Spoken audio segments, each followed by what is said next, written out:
Alih-alih menjadi berkah bagi Sumatera Barat dan Indonesia, pengesahan Undang-Undang Provinsi Sumatera Barat tahun 2022 telah menghantarkan adat Basandi Syarak Basandi Kitabullah, amanah leluhur kita untuk Nusantara, ke gerbang kehancuran.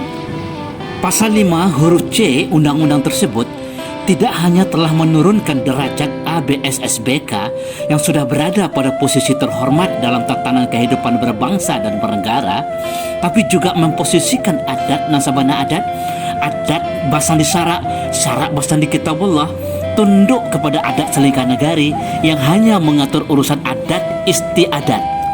Ini adalah kecelakaan fatal terhadap adat Minangkabau dan Nusantara sepanjang sejarah. Semoga Allah menjauhkan azabnya dari kita semua. Assalamualaikum warahmatullahi wabarakatuh.